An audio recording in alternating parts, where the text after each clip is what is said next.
நீங்கள் பார்த்து கொண்டிருப்பது ஆம்ஸ்டாங் டிவி.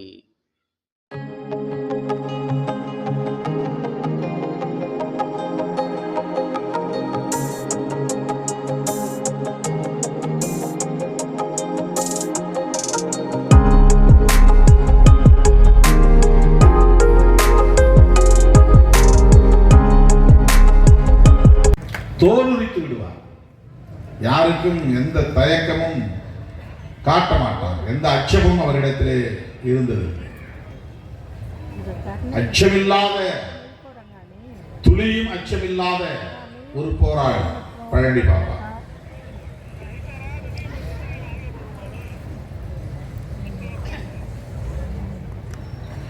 அவருடைய பார்வை ஒவ்வொன்றும் வித்தியாசமானதாக இருக்கும்.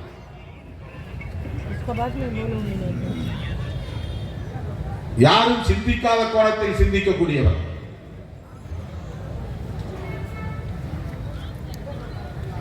மேடையில் யார் இருக்கிறார்கள் என்று பார்த்து முகஸ்துதி பார்த்து பேசக்கூடியவர் அல்ல.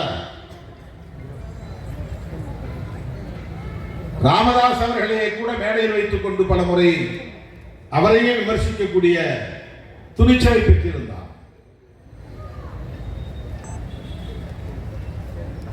வடலூர் கூட்டத்தில் பேசுகிற போது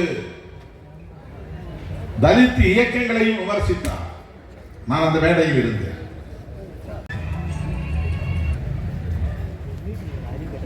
அந்த குறிப்பிட்ட சாதியின் மீதான வெறுப்பு அல்ல.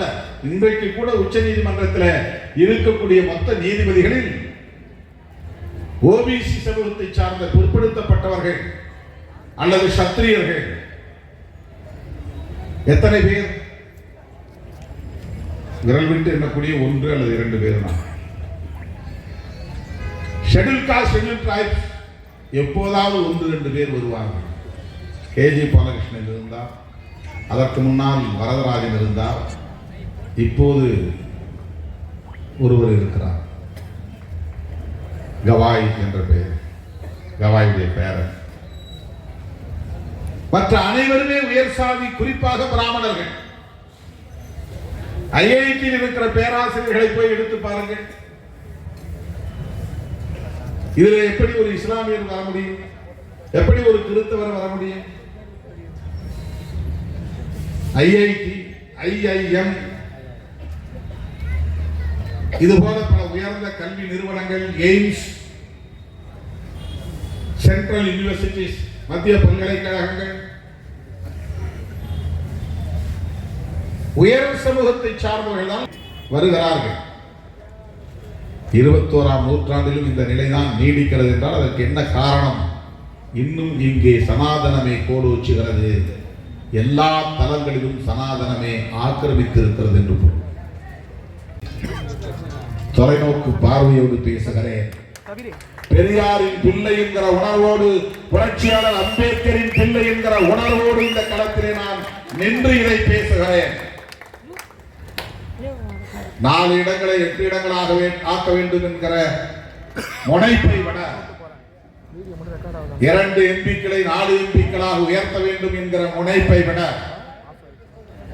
பிற்போக்கு சக்திகள் இங்கே வேறுபிடித்து விடக் கூடாது என்று தடுக்க வேண்டும் என்கிற முனைப்பு தான் விடுதலை சிறுத்தைகளுக்கு மேலோங்கி இருக்கிறது.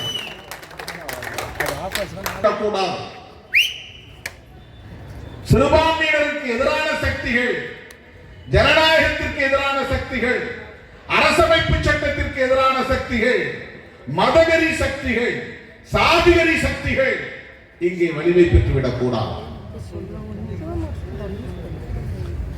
ஓரிரு மாதங்களுக்கு முன்பு எவ்வளவு நெருக்கடிகளை நாம் சந்திக்க நேர்ந்தது என்பது உங்களுக்கு தெரியும்.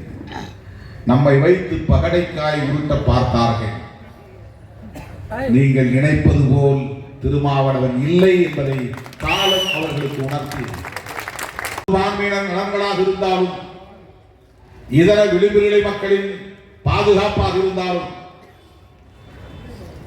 அந்த களத்தில் என்றென்றைக்கும் விடுதலை சிறுத்தைகள் துணிவாக களமிறங்குவோம். இஸ்லாமியர்களின் குரலாக மக்கள் மன்றத்திலும் மக்களவையிலும் ஓங்கி ஒலிப்போம் என்பதை சொல்லி மறைந்த அண்ணன் பழனி பாபா அவர்களை நினைவு கூர்ந்து அவருக்கு வீர வணக்கம் செலுத்தி நிறைவு செய்கிறேன். நன்றி, வணக்கம்.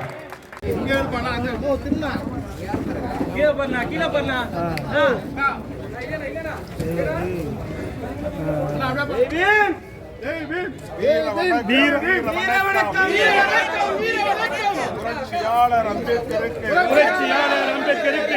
வீர வணக்கம், வீர வணக்கம், வீர வணக்கம், வீர வணக்கம். விடுதலை சிறுத்தைகளின் வீர வணக்கம், விடுதலை சிறுத்தைகளின் வீர வணக்கம்.